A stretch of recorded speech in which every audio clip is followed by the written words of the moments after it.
Hello friends, welcome to my YouTube channel सेफी physics. और आज का हमारा टॉपिक है टर्क। ये टर्क होता क्या है?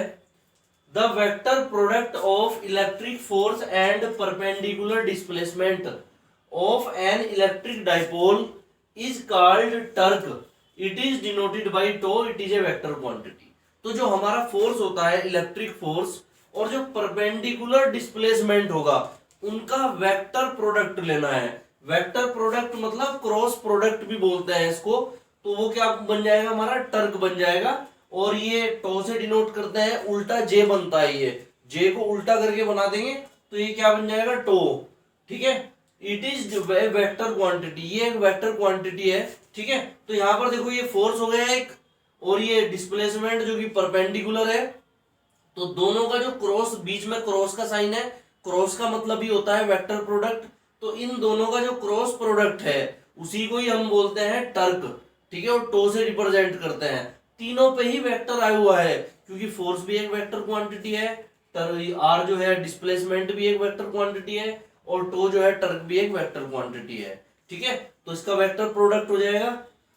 टो की जो यूनिट होती है फोर्स की न्यूटन होती है, डिस्प्लेसमेंट की मीटर। तो न्यूटन मीटर भी होती है इसकी टर्क की यूनिट, और इसकी दूसरी यूनिट होती है जूल। तो जूल भी एक यूनिट होती है इसकी। हम इसे ऐसे लिख सकते हैं, tau equals to R F sine theta N cap. ठीक है। क्रॉस प्रोडक्ट हो रहा है इसलिए साइन थीटा आएगा, और वेक्टर है, क्रॉस प्रोडक्ट है, तो इसीलिए ही क्या आएगा? एन कैप आएगा। क्रॉस या वेक्टर प्रोडक्ट में एन कैप जो होती है ये डायरेक्शन को दिखाती है, क्योंकि वेक्टर क्वांटिटी बताया था आपको कि वो क्वांटिटी होती है जिसमें मैग्नीट्यूड भी होता है और डायरेक्शन भी होती है। तो डायरेक्शन एन कैप दिखाएगा यहाँ पर। स्केलर में सिर्फ मैग्नीट्यूड होता है, डायरेक्शन नहीं होती। तो यहाँ पर डायरेक्शन भी होने की वजह से एन कैप आ जाता है, ये डायरेक्शन को दिखाता है। और यूनिट न्यूटन मीटर या जूल होती है। इसके एग्जांपल ले सकते हैं हम, जैसे कि एग्जांपल है ओपन ए बोतल कैप और moving an object in circular motion. तो बोतल का जब कैप खोलते हैं तो तब उसमें क्या लगता है? टर्क लगता है। और एक जब ऑब्जेक्ट को सर्कुलर मोशन में घुमाएंगे वहां भी टर्क लगेगा। ये इसका सेंटर मान लो ओ, यहां से हमने एक रोप को पकड़ा हुआ है, रोप में क्या बंधा हुआ है? उसके एक सिरा जो है, ठीक है, उसमें और एक ऑब्जेक्ट बंधा हुआ है, और उसको हम सर्कुलर मोशन में ऐसे घुमा रहे हैं गोल गोल। ठीक है। तो इस पे ये 90 डिग्री का एंगल बन रहा है, देखो। तो इस पे टर्क लगेगा। तो इस पे क्या लगेगा? टर्क लगेगा, टो। क्योंकि जब आप सर्कुलर मोशन में घुमाते हैं तो वहां पे टर्क लगता है। और ये जो इसकी रेडियस हो जाएगी आर, यही इसका परपेंडिकुलर डिस्प्लेसमेंट है। तो ये इससे कितना 90 डिग्री का एक एंगल बना रहा है। तो 90 डिग्री किसको दिखाता है? मतलब परपेंडिकुलर कोई चीज होंगी उनको दिखाता है। तो इस तरह से जब हम इसको घुमाएंगे तो वहां पर टर्क लगेगा, फोर्स नहीं लगेगा। ठीक है, टर्क लगेगा। अगर हम बोतल का कैप खोलते हैं तो बोतल का जब हम कैप खोलते हैं तो इस तरह से हम ये सर्कुलर मोशन में घूम के तब खुलेगा। तो यहां पर क्या लगेगा? इसमें भी टर्क हम अप्लाई कर रहे हैं।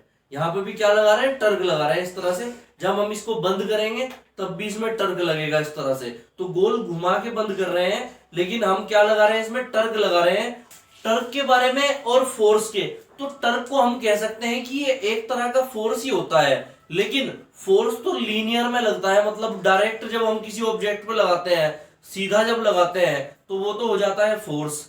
और जो टर्क होता है हमारे पास, टर्क जब हम किसी चीज को गोल घुमाने में जो फोर्स लगाते हैं, गोल घुमाने में, उसे बोलते हैं टर्क। ठीक है। कोई ऑब्जेक्ट हम गोल घुमा रहे हैं और वहां पे जो फोर्स लगा रहे हैं उसे टर्क। जैसे सर्कुलर मोशन में जब हम फोर्स लगा रहे हैं उसे टर्क बोलेंगे, जब हम बोतल का कैप खोल रहे हैं उसे हम टर्क बोलेंगे। ठीक है, इस तरह से। Torque on an electric dipole in uniform electric field. तो यूनिफॉर्म इलेक्ट्रिक फील्ड में टर्क का फॉर्मूला निकालना है। यहां पर टर्क कैसे होगा वहां पे? Consider an electric dipole formed by two opposite charges minus q and plus q are separated by a distance of 12। तो एक इलेक्ट्रिक डाइपोल कंसीडर कर लेंगे, दो अपोजिट चार्ज से बना है, माइनस क्यू और प्लस क्यू से, और ये 12 डिस्टेंस पे रखे हुए हैं। Electric dipole movement of electric dipole is p and it is placed in uniform electric field E। तो इलेक्ट्रिक डाइपोल मूवमेंट क्या है? E हमारे पास p है, p तो इलेक्ट्रिक डाइपोल मूवमेंट हो गया। ठीक है। और जो यूनिफॉर्म इलेक्ट्रिक फील्ड E है, तो ये E वेक्टर दिखा रहा है इसमें। यूनिफॉर्म मतलब सारा का सारा इलेक्ट्रिक फील्ड एक ही डायरेक्शन में है, इस तरीके से, ठीक है, स्ट्रेट है, बिल्कुल सीधा एक ही डायरेक्शन में है, तो ये यूनिफॉर्म इलेक्ट्रिक फील्ड हो जाएगा। इसमें रखा हुआ है the angle between electric field and electric dipole is theta. तो ये जो इलेक्ट्रिक डायपोल बन रहा है ये, और ये जो इलेक्ट्रिक फील्ड है, दोनों के बीच में थीटा एंगल बन रहा है यहाँ पे, ठीक है, ये थीटा एंगल हो गया दोनों के बीच में। When electric dipole starts moving, then a torque toe will work on the electric dipole। देखिए जब ये घूमना शुरू करेगा, क्योंकि हमने इसको रखा है इलेक्ट्रिक फील्ड में जो कि यूनिफॉर्म है, और इलेक्ट्रिक डाइपोल को जब इसमें रखेंगे तो ये मूव करना शुरू करेगा, ये घूमना स्टार्ट कर देगा। तो जब ये घूमेगा, तो जब ये मूवमेंट करेगा इस तरीके से, तो इसमें क्या वर्क करेगा, टर्क, एक टर्क वर्क करेगा, ठीक है, क्योंकि जब ये गोल घूमेगा इस तरह से तो एक टर्क वर्क करेगा इस पे, इस तरह से।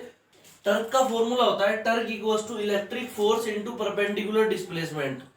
तो इलेक्ट्रिक फोर्स का यहाँ पर फॉर्मूला होगा QE, ठीक है, और परपेंडिकुलर डिस्प्लेसमेंट क्या होगा, 12 sin थीटा। दो कंपोनेंट होते हैं, एक ये पैरेलल वाला होता है 12 cos थीटा हो जाएगा ये, और एक परपेंडिकुलर होता है 12 sin थीटा। तो 12 sin थीटा यहाँ पर लेंगे हम, ठीक है, Q इंटू 12 को एक जगह पर लिख लेंगे, और E sin थीटा ही हो गया बाहर, ठीक है, क्योंकि हमारे पास इलेक्ट्रिक डाइपोल मूवमेंट क्या होता है, P equals to Q into 12, तो Q इंटू 12 की जगह P रख सकते हैं, तो यहाँ Q इंटू 12 की जगह P रख लेंगे, तो टो इक्वल्स टू हो जाएगा P sin theta newton metre या जूल, ठीक है। इसके बाद इन वेक्टर फॉर्म में किसे लिखेंगे, tau vector equals to P vector cross E vector newton metre या जूल। तीनों वेक्टर क्वांटिटी है, electric field intensity, electric dipole movement और टर्क, तीनों की तीनों ही वेक्टर क्वांटिटी है, इसलिए वेक्टर फॉर्म में ऐसे लिखेंगे।